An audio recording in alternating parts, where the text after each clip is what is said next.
Colleagues, I'm going to start in the next 2 seconds.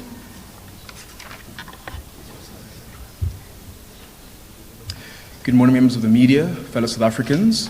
Allow me to begin by thanking you for joining us this morning.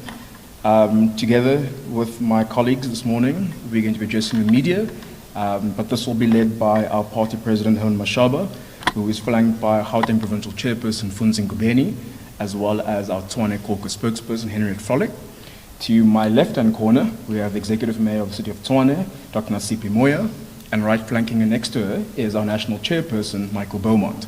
The order of proceedings today is that the President will be addressing you first, followed by Michael, the National Chairperson, and then Dr. Moya.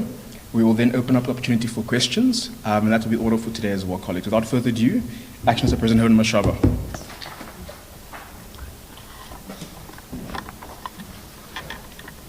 Thank you, Matthew, and good morning, fellow South Africans, in particular members of the media, for honoring us with your presence this morning. Fellow South Africans, today marks exactly 293 days since I had the honor of witnessing the election of Dr. Nasipi Moya as the Executive Mayor of the City of Johannesburg. I still do. Did I say Johannesburg? I'm still confused with Johannesburg. So that means Johannesburg is refusing to leave me. You know, I profoundly apologize, Executive Mayor, to be in your city and disrespect you. You know, so Executive Mayor once more of the City of Tshwane, our capital city of our country. She took over a municipality paralyzed by years of mismanagement, financial instability, and declining service delivery. Since then, each day of her leadership and that of the multi-party coalition has been defined by the determined pursuit of restoring dignity, functionality, and accountability to our country's capital. Over the past 9 months, the multi-party coalition has taken bold steps to reverse the tide of decay, from enhancing bylaw enforcement and tackling lawlessness to rolling out improved systems that ensure equitable service delivery for all residents, no matter what whether they're in the suburb or the postal code. We are beginning to see for ourselves what is possible when competent leadership is matched with political will. ActionSA, as part of this coalition in our city, has made every effort to contribute meaningfully to these achievements. We have insisted on accountability and demanded results to ensure that the professionals we deploy to lead the city and its key portfolios do so with a clear mandate to serve residents above all else. We believe that Tshwane, a diverse group of parties, has created a model of a stable coalition government that works because it prioritizes the needs of the metro's residents instead of being caught up in internal political squabbles. Dr. Moya's leadership reflects the standard of excellence ActionSA expects of all its public representatives. Like Athol Trollip's tenure in Nelson Mandela Bay and my own term in Johannesburg, our respective legacies where we have governed are built not on the rhetoric but on results. And that is what is expected, and the record Dr. Moya has come to embody within these 9 months. My colleagues beside me will attest that I've made only 2 demands of anyone who wishes to lead on ActionSA's behalf in any capacity. First, there must be ethical, and second, they must wake up to each day with a single objective to maximize every hour in service of the people they were elected to represent. That is what sets us apart. And it is this principle I'm proud to see reflected in the work of Dr. Moya, along with ActionSA's MMCs Councillor Hannes Kutsie here with us this morning, and Kolofelo Morudi, together with our other coalition partners. And really like to pay tribute to our coalition partners for the support they are giving us to date. Today, residents of City of Tshwane are not simply told that things are getting better, but they can see it for themselves. Through ActionSA's new tracking tool, which Michael will speak about shortly, we are demonstrating how government should operate with transparency and accountability. True to ActionSA's commitment to putting people first, we have introduced a new model of public accountability. In Parliament, our MPs report quarterly on their work directly to the public. Today, we uphold that same principle by providing residents of our City of Tshwane with clear, measurable indicators of progress they can freely and easily access themselves on our website. Together with our coalition partners, we have made service delivery the heartbeat of this administration. Roads are being resurfaced, water infrastructure upgraded, waste collected more consistently, streets cleaner, and criminals are aware that the tide of lawlessness is turning. This is not a wish list. This is what is being done. This coalition government has become a model of what can happen when political parties set aside ideology to serve as a greater good. Tshwane is far from being perfect, but it is moving forward. And it is doing so because accountability has become the engine of progress. Fully recognizing that coalitions are inherently complex environments, requiring respect, cooperation, even sometimes disagreements among partners, ActionSA remains confident that we can continue on this path of recovery for the capital city of our great country. We will continue upholding our strong principles of accountability, ethical leadership, good governance, and above all, putting residents first with an unrelenting focus on delivering results for our residents. It is for that reason, as ActionSA, we've developed a concept called service deliverism. For us as ActionSA, it's about delivering services to our people, and there's a reason why we're in politics. We're not in politics for nothing else than to ensure that we govern and we govern properly. It is for that reason, as we prepare for the 2026 or the upcoming local government election, ActionSA is determined not to be in opposition benches in municipalities we're going to contest.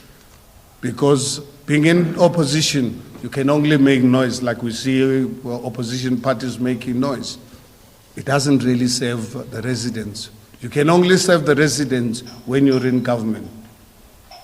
29th of August, this party is only going to turn 5 years old. So we're a new baby, but we're proud of our achievements as a political party, given the opportunity to be the government of our capital city. And we are proud of our executive mayor. Very big decision we had to really undertake at the time when we announced our collapse of our previous government that we supported, and decided to put and recommend Dr. Moya to our new coalition partners, and they embraced it, and without any doubt. And I'm happy to be biased. If ever anyone would think I am biased, I'm immensely proud of the work that this young woman has done for this city. Exceeded our expectations. I just want to share something with you that's very important, and it's on record. You remember when we made the announcement as ActionSA that we are going to remove the previous mayor and put in a new one. I'm on record to say the City of Tshwane, if we look at it from a financial point of view, if I was the director, if Tshwane was a business and I was a director thereof, we were going to call for liquidation of the city. But obviously, the city, it's a city, you can't liquidate the city. That is why you need a new political leadership, and we recommended her. And I can tell you, she was nervous. I was nervous. My colleagues here on the table, all of us were nervous. But we wanted our city to work. And we are proud today that our city is actually turning the tide under leadership and our coalition partners. And we are proud as ActionSA, like we did when we sent our 6 members of parliament to hold the GNU accountable.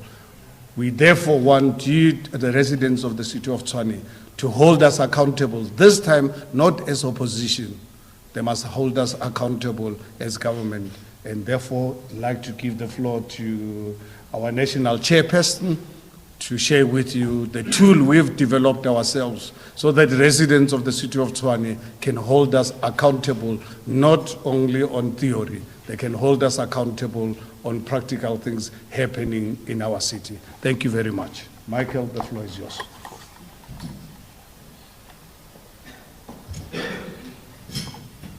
Thank you very much indeed, Herman, and greeting to my colleagues up front, to members of the media who again have turned out in numbers to cover this event. We are very grateful for your continued presence in helping us share the story of the City of Tshwane with the South African people.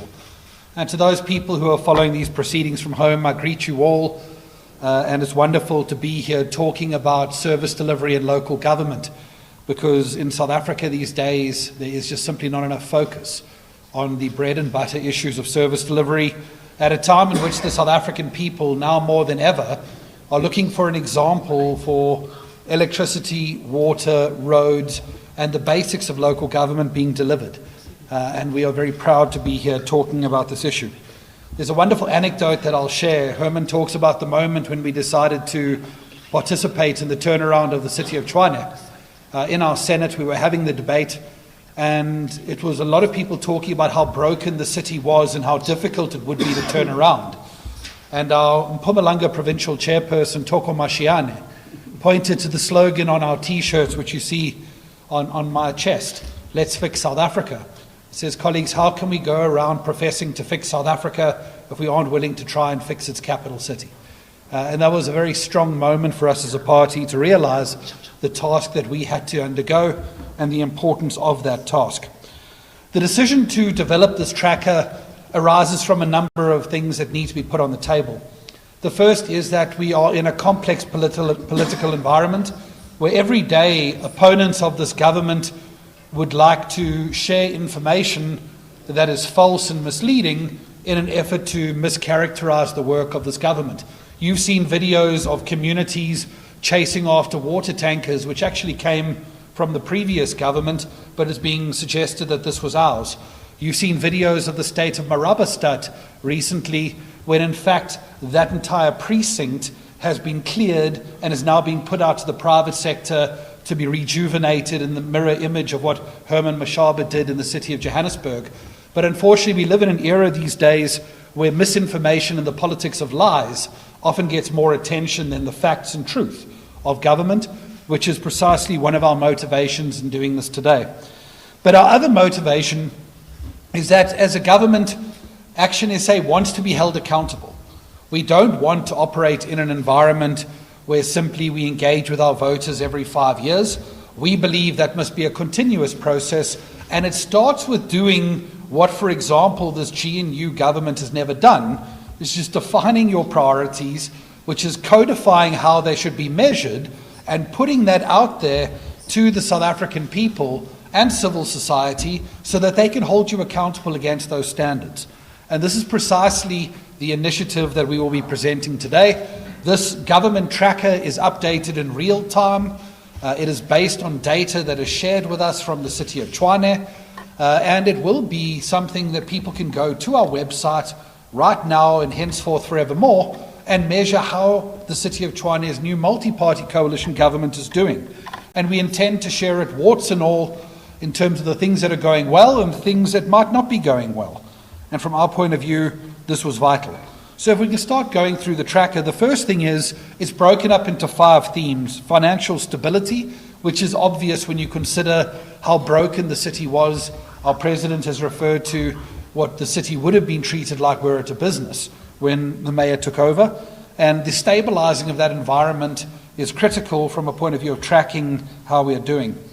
Infrastructure and service delivery for very obvious reasons. That's the bread and butter of local government, and that's where the rubber hits the road from a point of view of the residents of our country. Economic revitalization. It is no secret that the City of Tshwane is not immune from the economic forces of our country that have left 44% of our residents unemployed and over 60% of young people. And that is why we need to create an environment in the city that is vastly more conducive to those kind of success stories. A safe and clean city. It's being addressed by the colleagues to my right. I'm actually quite pleased to say the technical fault comes from the 20-something-year-old to my side and not from the 40-year-old on the platform, which is a relief. But I'm sure he'll catch up in a moment. A safe and clean city because, this is a vital aspect. The lawlessness in our society is such that one of the most responded to issues that we get on a digital kind of campaign is the imagery of a mayor getting in there and tackling the illegality and lawlessness of the city. And then obviously governance and customer care. So we'll walk through this in greater detail, but of course this track is available to you, the media and members of society to be able to have a look at yourself. When you talk about revenue collections in rands, it was a situation when the government came into being in October 2024. It was collecting around 3.3 billion rand per month in revenue. We're very pleased to report that at the end of June, this has increased to 3.6 billion rand in revenue. And obviously with the new financial year coming in, notwithstanding the great many measures this government has put in place to protect residents from the increases of Eskom and Rand Water, we anticipate that revenue and its collection measures will continue to grow because we must have an understanding we cannot deliver services unless we have the money to do so. I think one of the great success stories that we must talk about is the Eskom debt balance, which when this government came into being stood at 6.6 billion rand, a staggering figure when you consider that just in 2020, 4 years prior, there was zero owing to Eskom. But the city collected the money from residents for electricity and didn't pay it to Eskom, which in my opinion is criminal. That situation has now been reduced by 1.1 billion rand to 5.5 billion rand. And we will continue to track this because the residents need to see that this debt is being attended to, and we intend to be accountable in that regard. The percentage of billing based on actual meter readings has been stable. It was inherited at 91%. It increased to 93% on actual readings at the 100-day mark. It's back to 91%.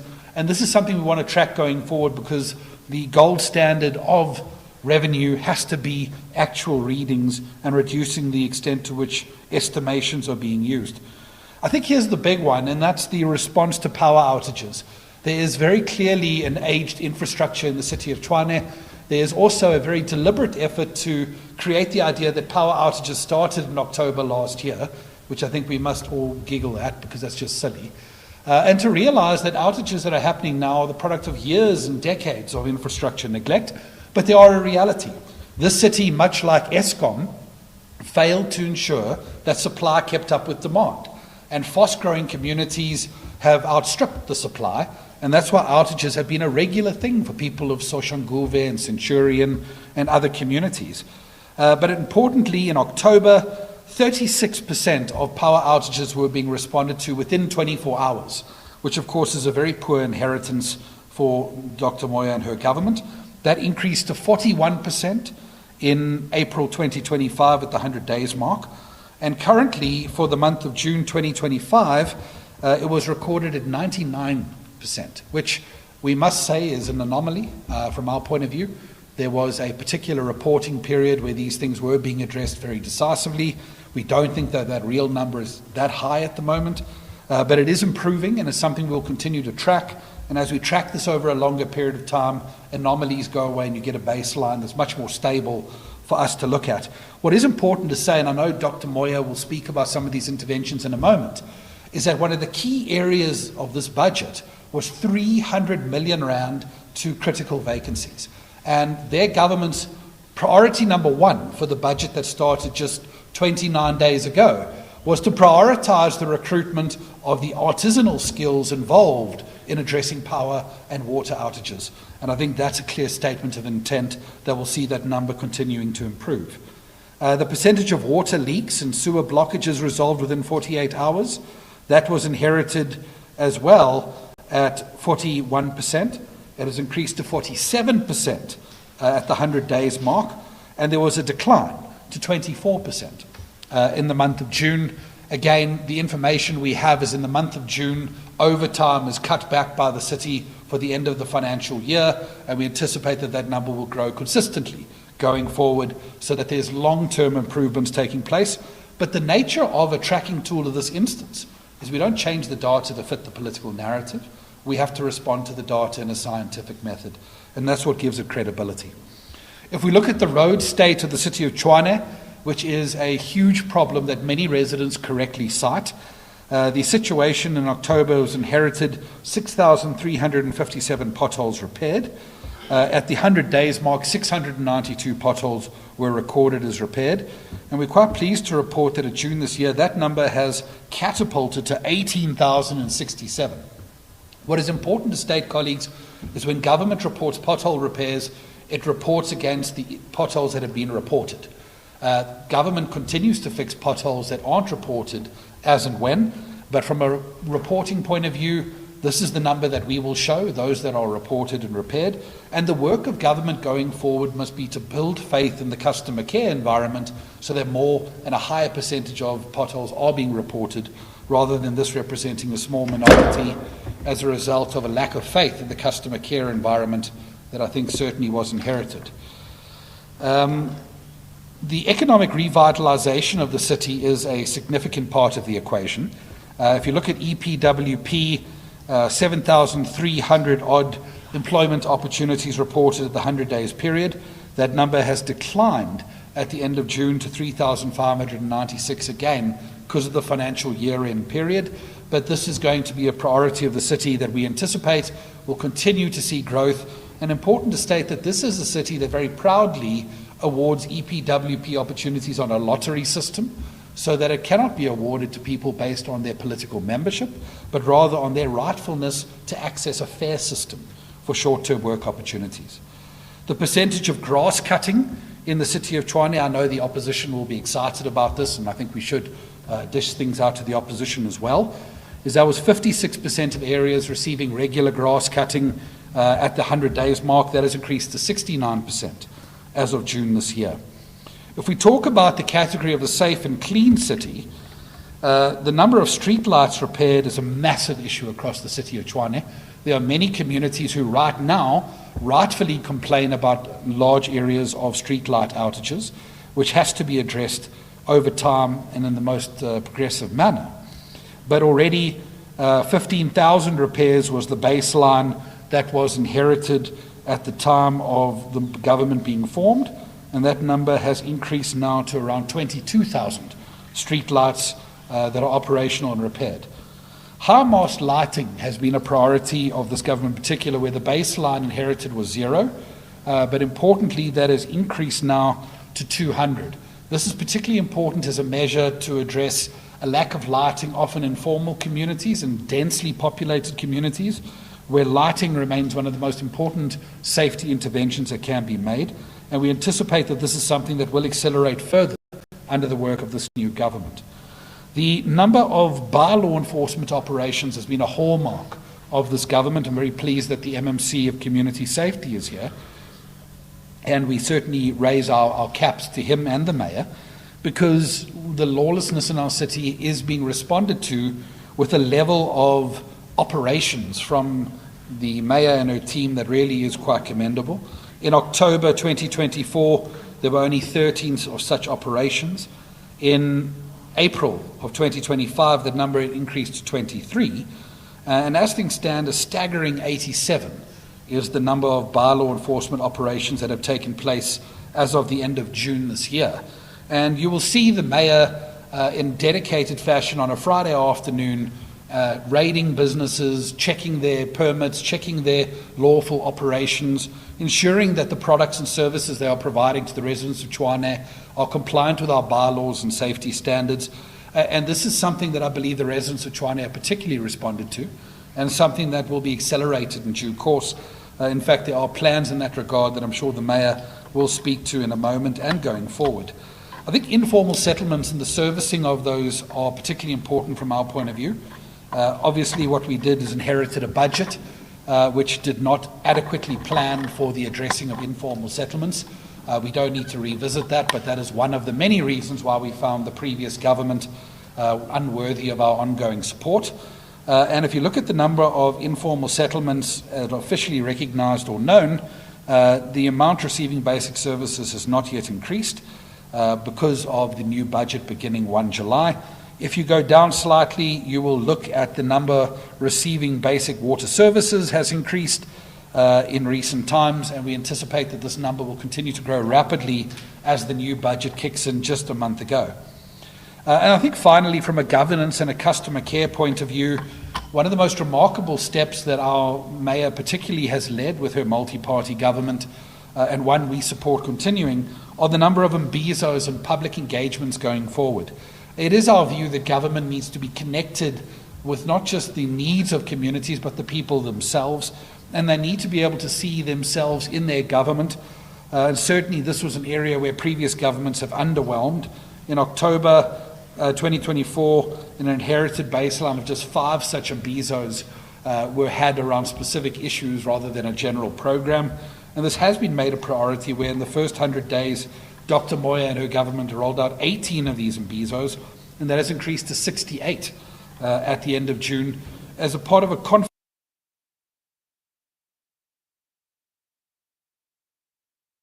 to their needs. This is the tracking mechanism we have unveiled for the City of Tshwane. It is something we will build over time. We will listen to what people are saying.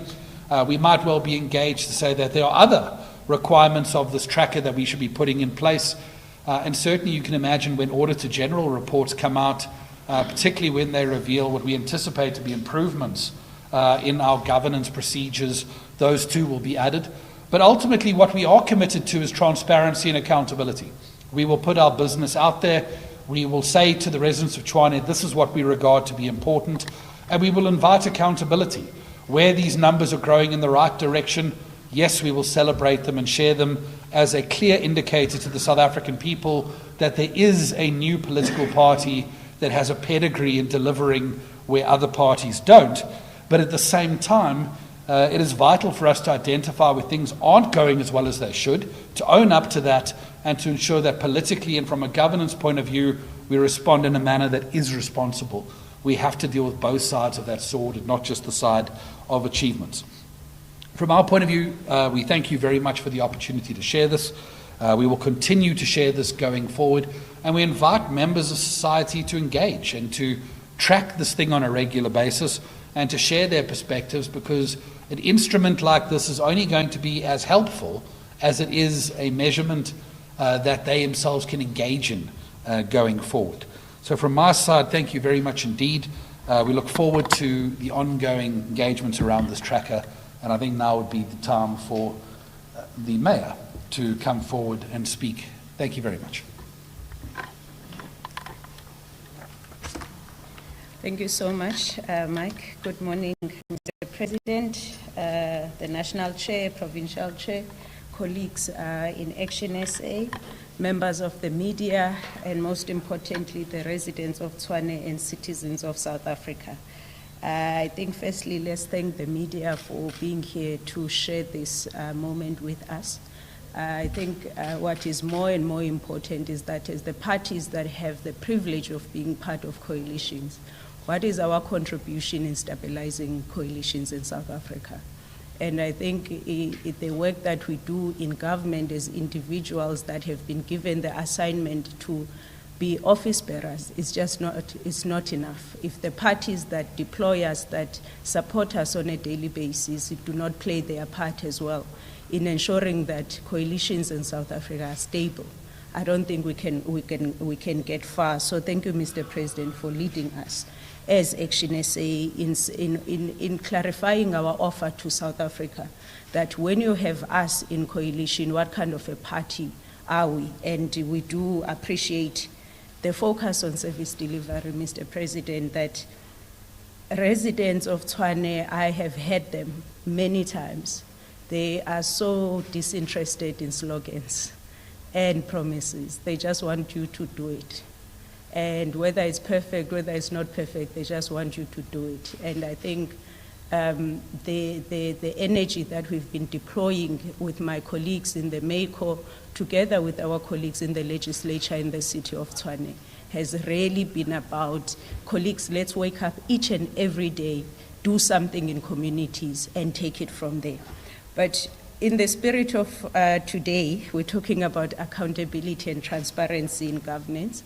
I think what is, as I was preparing for today, Mr. President, there's an African saying that cracks me up, but I take it seriously. It goes, when you are peeling ground nuts for a blind man, you must keep whistling so that he knows you are not eating.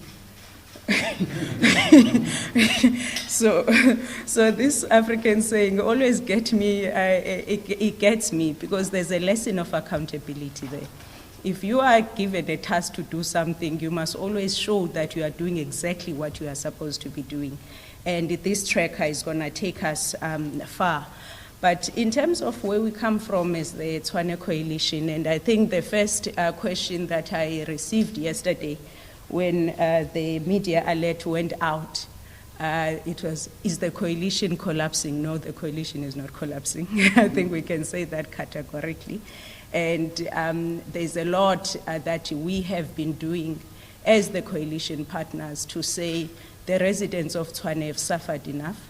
They can't continue to suffer under our leadership. And therefore, in case and when we have disagreements, which we had, and we have to find ways to resolve those.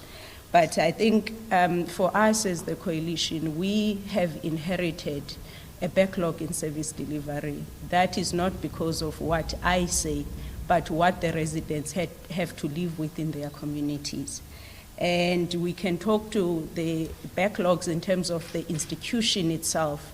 What is it that this institution called the government of Tshwane was supposed to do and what was not happening? Mr. President reflected a lot on the issues of our financial management as the city. The city did not have a funded budget for 3 financial years. It makes sense to accountants when you put it that way, but to residents, how we explain is that there were plans, service delivery plans that could not be funded because there was just no money.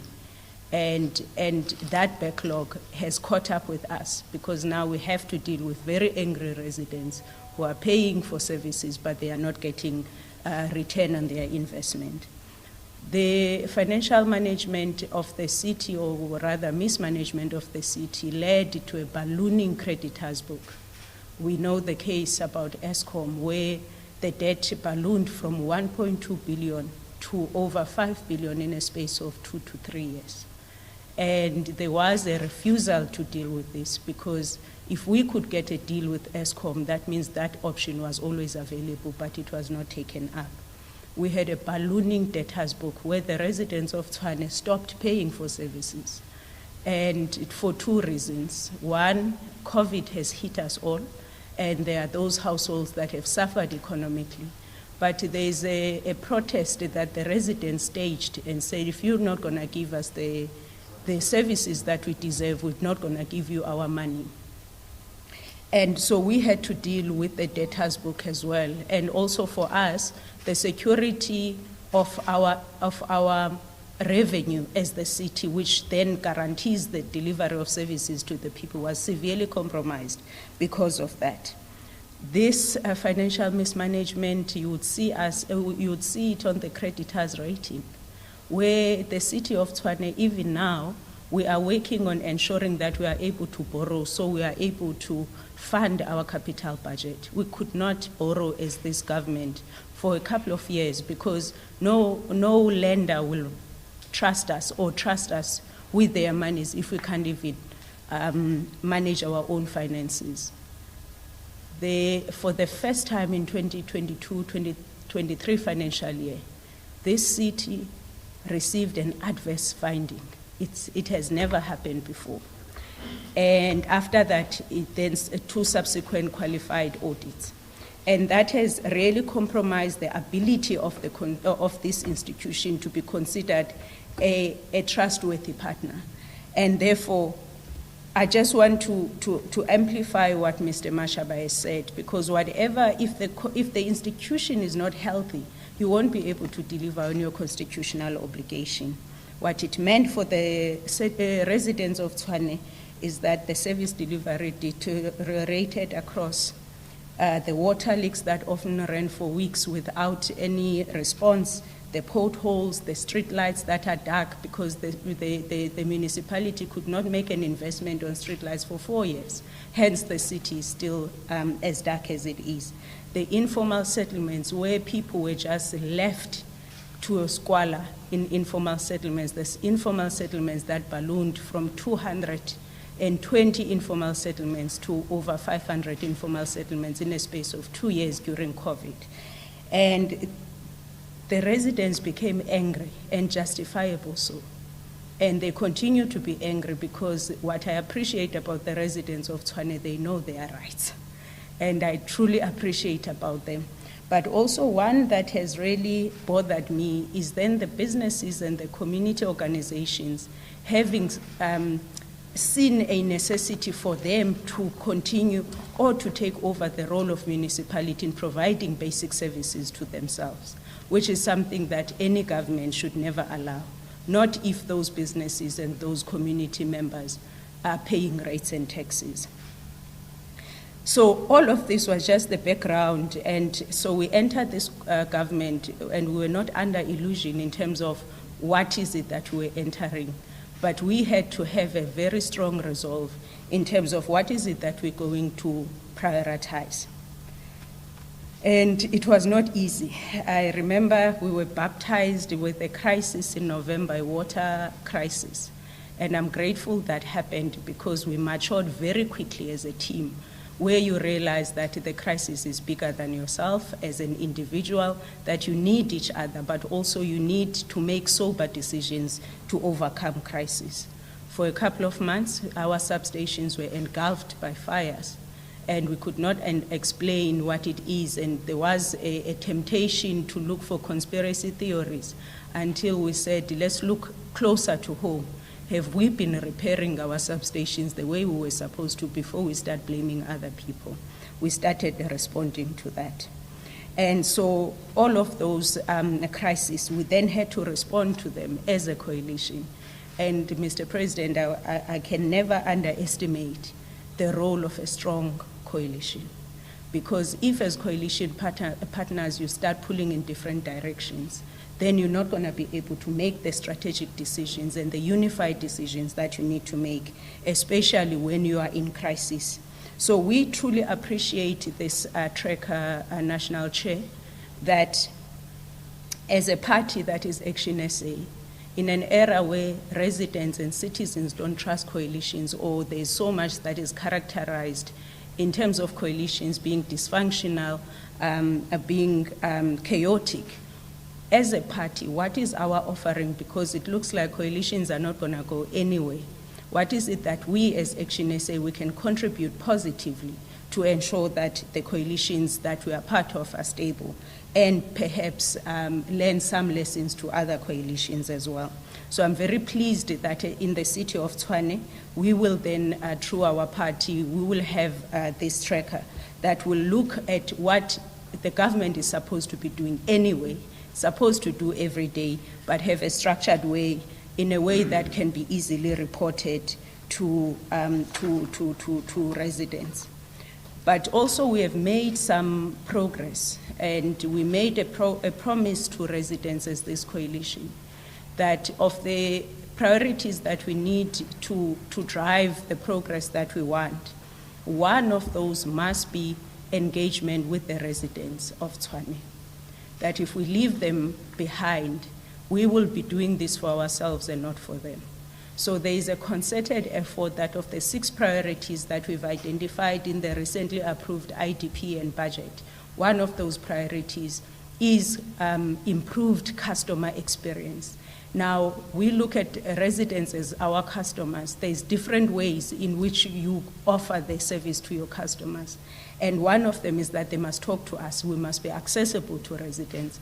Whether it's me sitting up for an hour before I go to bed and responding to Twitter things and escalating service delivery, whether it's through our WhatsApp channels that we have launched, whether it's through the customer care centers that we are modifying so that it's easier for our residents to interact with in our customer care centers, whether it is about how just the staff and the officials of the city interact with our residents. We then said we want to continue this. Now, we have made progress in terms of the priorities that we've asked for as a last point. So we now have, and we've communicated this over time, as the City of Tshwane, and I think this should be assurance to residents, for the first time we do have a funded budget. But that funded budget is not supposed to only make us look good on media articles.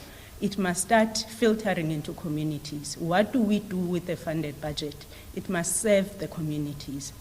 But we don't have a lot of money. So we started making strategic decisions. One is that of building internal capacity. We said instead of appointing NASI PPTY Ltd, can't we go approach an MOE, buy the equipment and give it to our officials? And we've taken that decision. We have taken a decision where we had, during an era where theft and vandalism is so rife in the city, we have over 1,200 security guards that were employed by the city and left without training, without PPE, and without benefits. And we've taken a decision to say, let's do what we promise people when we insource them, that is to restore their dignity. And we took a report to the last council meeting where we started phasing in the benefits, and the training of these security guards have started. And this is what we are doing to ensure that we don't only reduce the losses through theft and vandalism, but we are able to tap into our officials to do the work and to do less with the private sector when we don't need them to do the work for us. We have reduced the ESCOM debt by over 1.2 billion now. We're still on track. Because there's a court order that we are following there, so we're still on track. Rand Water, we are on track in terms of, we are one of the municipalities that even when we have our IGR meetings, they will start by saying Tshwane is not owing ESCOM, it's not owing Rand Water and Mahalis. And I think that's important because the mandate of a municipality, first and foremost, we must be able to give residents water and electricity. We have ramped up on our revenue collection. We communicated that we have raised over 99% of the projected revenue for the financial year. And those are the initiatives that we say, if we get this right, if we get our finances in order, if we continue to engage our residents, if we can share the plans that we have to grow the economy of this city, if we keep cleaning our city and make it safe, we will be able to give the residents the basics that they are looking for. Every Friday morning, Mr. President, without fail at 7:30, we summon the MECO, we summon the senior management of the city, where we really get into the details. And the question in those service delivery room, which lasts for 90 minutes, is, are we delivering on the mandate that the Constitution and the residents of the city have given to us? And we believe that with all those interventions, together with the approved plans that were approved by council, that we will be able to take this city forward. But what is important is that accountability is not one way. It's not government saying, this is what I want to do, I'm doing it. Residents of this city must be engaged. We must see them in public meetings. We must see them taking advantage of the platforms that are available to them so that they can get quality service delivery. in my language, they say, so if you are quiet, you're likely to be dead somewhere there. So we don't want that for our residents. So thank you so much for the opportunity.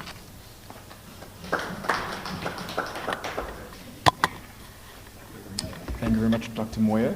I will now open up the floor for questions from the media. If you can please raise your hand and indicate your media house, and then pose your question. 1 and then 2. Go ahead.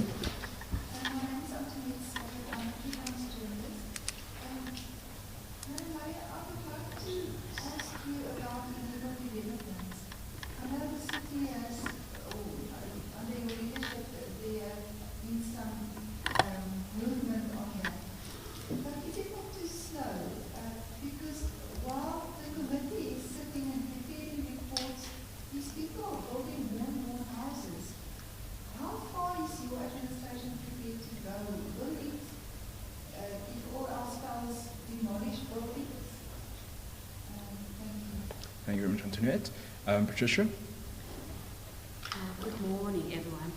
I'm Patricia from the SABC. Oh, sorry, I'm being No worries. Just hold it in your hand. hold it. Okay. I'm Patricia Fusach. Are you happy? From the SABC. I just wanted to get more clarity. Obviously, the mayor just spoke about the coalition is stable. There is, according to her, no threat. But I wanted to find out from the other leaders, with some of the developments that we have seen in the last couple of months, perhaps weeks, days, the issue around the Tshwane city manager, Johan Mettler, seems to be a thorny one, and there's a lot of political noise in that space that sounds like it could produce some cracks in the coalition. As ActionSA, I know previously you have stated your position on this. Can you please just reiterate what your position is on the future of the Tshwane city manager and perhaps the other senior managers, the section, I think, 56 senior managers in Tshwane? What's your position on this? Some of them, you know, are on tenterhooks. You don't know what's going to happen there. And there are political rumors that are very strong that the city manager's days are numbered and they want him out. As ActionSA, what do you take on this? What's your position on this? How does this affect the mayor? That's the one. The other is, we've also learned that there are plans to remove the mayor soon. Is ActionSA aware of these?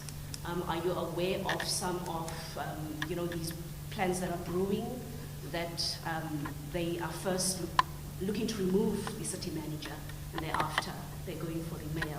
Are you aware of this, what's happening, and what are the plans perhaps for the party to protect the city manager and the mayor should you be in that position? Thank you very much. What I'm going to have to do is have Dr. Moya answer the first question directed to her from Antoinette, followed up by Michael, and then Mr. President to do the closing. Dr. Moya? Thank you so much. So, Antoinette, the issue of the illegal townships, there's 17 of them. And you can appreciate the complexity because these illegal townships have been there as early as 2002.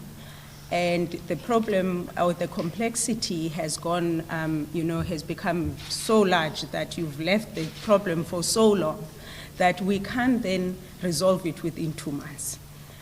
So what I can share with you, yes, you are correct. There is a submayoral committee that we put together to say we don't want to focus on one illegal township or the other. We need to treat these 17 illegal townships equally. So what they have done, they've already brought the report to the NACO in terms of what is the preliminary assessment of the 17. Obviously, for us as the municipality, we are guided by the bylaws and the legislation in terms of, for you to have a development, what are the preconditions and pre-requirements that a certain development must meet. And so they have already brought to us that. The second one was then to say, now that we have these preliminary recommendations, There are illegal townships that can be normalized in terms of their preliminary assessment, but there are those illegal townships that they don't have bulk infrastructure where they are on the urban edge, and we are then saying, can you please bring a bylaw that we can then take to council so that we can make these recommendations to council. So it's not too slow, because I think if we go too fast, we're gonna miss steps. So we need to take a recommendation to council where we give council options to say, this is the assessment that has been done, this is the piece of legislation or policy that we can use should you agree with our way forward. One of the terms of reference to the submayoral committee is that they must engage the leadership of these illegal townships. If you know the illegal townships that I'm talking about, if you go to Moshate Gardens in Harangua, I mean, those are mansions. If you go here in Louisfontaine, we talk about mansions. When you go there, you wish you can just normalize, but there's a message that must go to our residents and these pseudo developers. This thing of grabbing land and hope for the best must stop. So we also, in our approach, don't want to encourage people grabbing land, developing land, scamming people in the process, because most of these illegal townships, they are built on private land. So as council, we will have to be very circumspect in terms of what is the message that we are sending to potential criminals who may be saying, if they can get away with it, we'll also get away with it. So there is the stakeholder engagement that when they brought the preliminary assessment, we then say, go test the environment with these the residents or the leadership in those illegal townships, and tell them that one of the things that we want to recommend is that they must contribute. If they would get to be normalized, how will they contribute to bulk? Because that bulk infrastructure cannot be paid for by other residents while they have done something criminal. So that's one of the things. So I don't think it's one thing that I would like to rush, but we did give a deadline that by September we must have a direction whether to take the policy to council, but the work must continue in the background in terms of those terms of reference. I know that this is, the question is not to me, Patricia, but I think it's important that I also say it on record. I did put it in writing that the issue of appointments of senior management is not a matter only between the council itself. It's between council, it's between COGTA. And there is an issue of non-compliance that has been identified. It's not only in the City of Tshwane.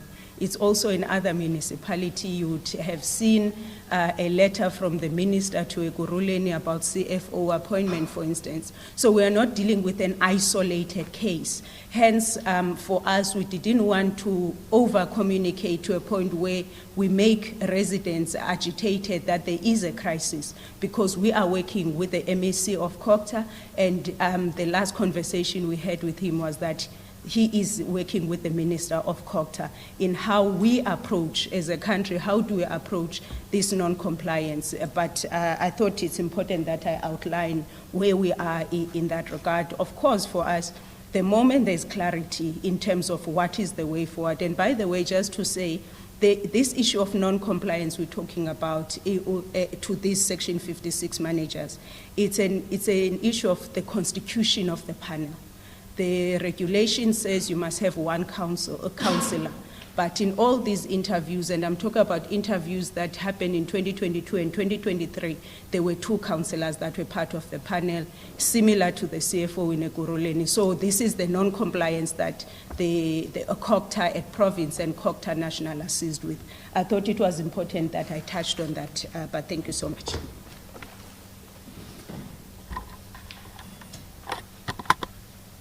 Thank you very much. On the question of the municipal manager, we will not respond further as a party. We've ventilated our opinion on the issue. It is a matter of public record, and particularly in light of our view that we should not invite unnecessary instability in a city that is starting to move forward for the first time in a long time. But in our view, this is a governance issue, and we'd like to draw a very big wall between governance and party political issues. The mayor's articulated a process, and we won't comment upon it further and afford her the space to lead the city and communicate as and when she's in a position to do so. As it relates to the question of a motion of no confidence, I think how it works in South Africa is the day you get elected as mayor, people start planning motions of no confidence against you. So I'm pretty sure whoever is planning this motion has been planning it for 9 months. I think they are very deeply disappointed by the progress that's starting to happen in the city of Tshwane. But we must understand the nature of coalitions are voluntary. People are free to come and people are free to go.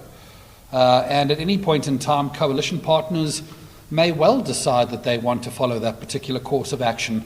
As a political party, the only security you have is whether or not you are delivering in such a manner that the residents would defend you and your record as a mayor.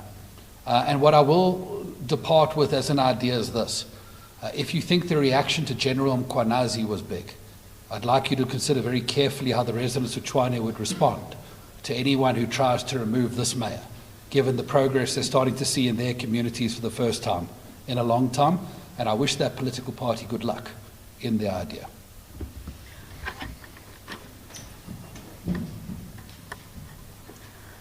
Yeah, if you'd allow me, I would like to really touch on all the questions asked, already answered.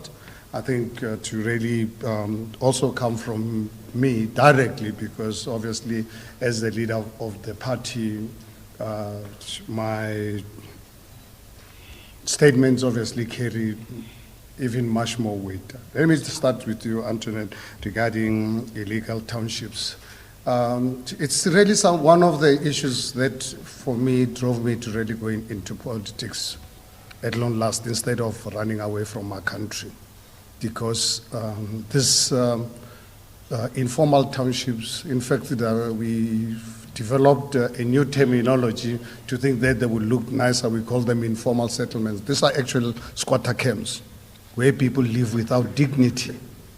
People live without dignity. People for 15, 20 years. From the time I was the mayor of the city of Johannesburg, and I see it developing here in Tshwane, where I keep asking myself on an everyday basis, and I'm unapologetic about this. Firstly, I need to understand, where's the South African Human Rights Commission? A Chapter 9 institution that has got a responsibility, a constitutional responsibility to make sure that the rights of South Africans are not violated. Because these informal settlements, these squatter camps, honestly, they're a violation of the rights of South Africans to live under those conditions. Secondly, and I think we need to really be true to ourselves as South Africans. For as long as we are prepared and accommodate undocumented foreigners in our country, we will never be able to resolve the housing crisis we are facing. Because if you look at when these criminal elements come into this country from as far away as Pakistan, Bangladesh, India, everywhere else in the world, and us as a country, the only country in the world, we are prepared to accommodate them because we're nice people. We're the children of Nelson Mandela. Then this country will pay a price. Because when they come here into this country, where do they first go? Do they go to Waterkloof or come to Sandton where I live? No. They go to Alexander, they go to Mamelodi, they go to Amanskra as an entry point. Our poor people are actually the biggest casualties of this lawlessness that our own government, including South African Human Rights Commission, is actually failing South Africans. Because there's no way South Africa will ever win the war against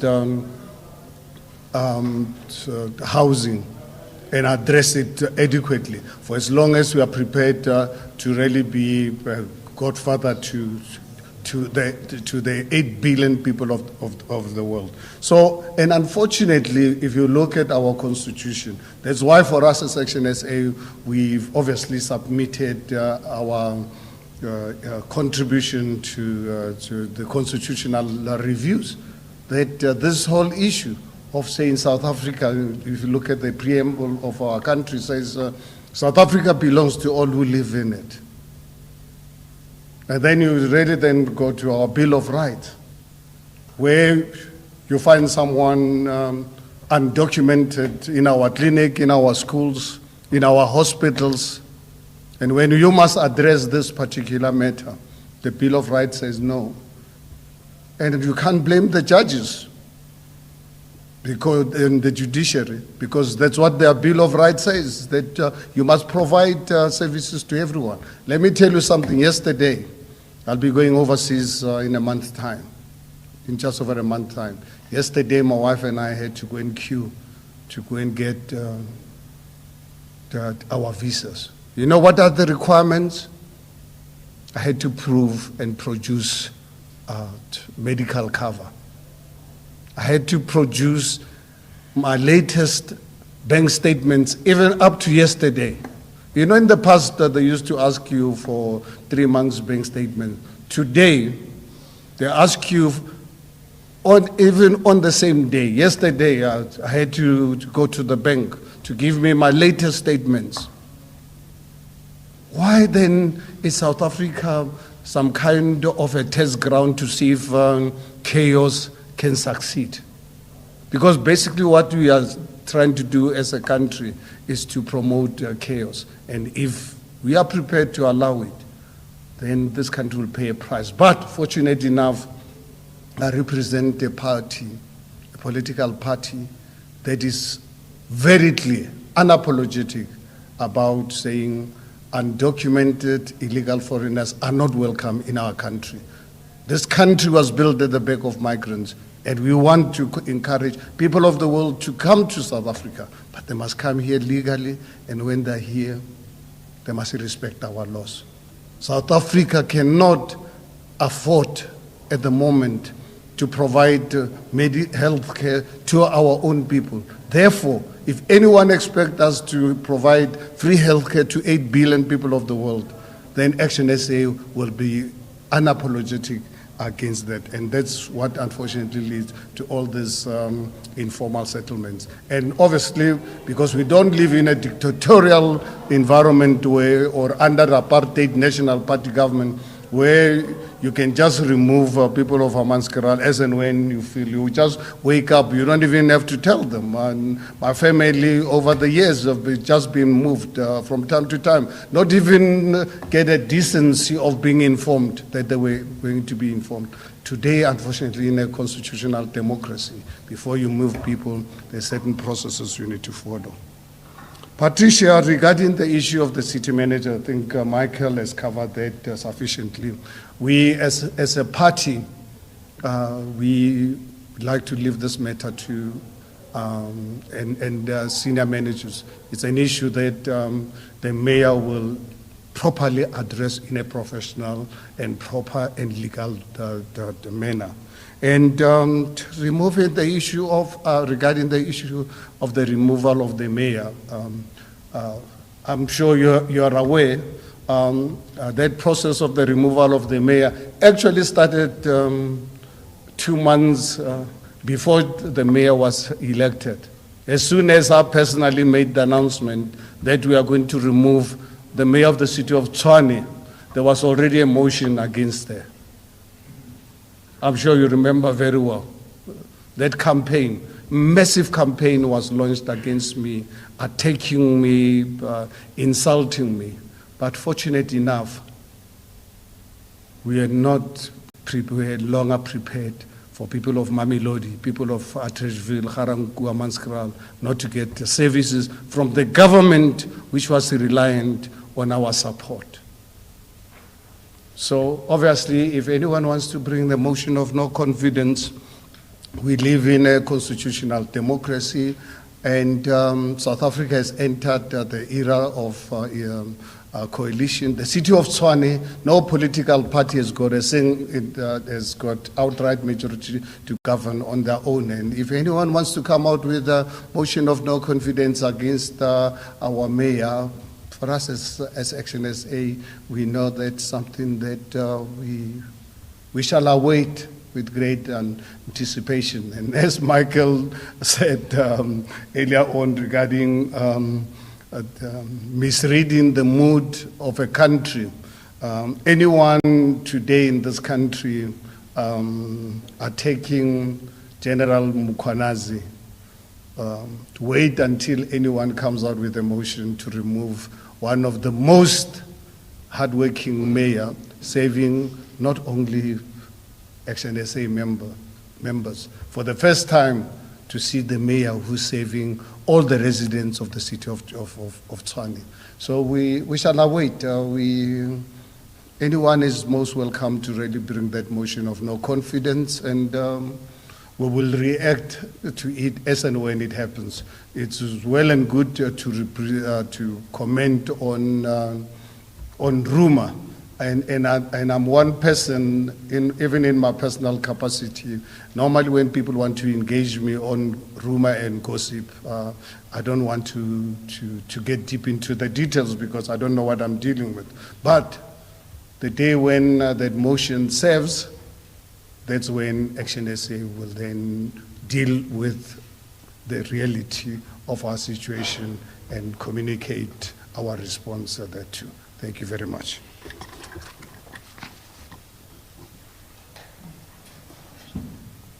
Thank you very much, members of the media. That brings the presser to a conclusion.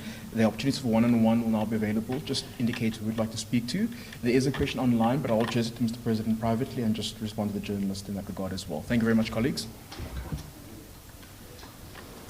Thank you, everyone.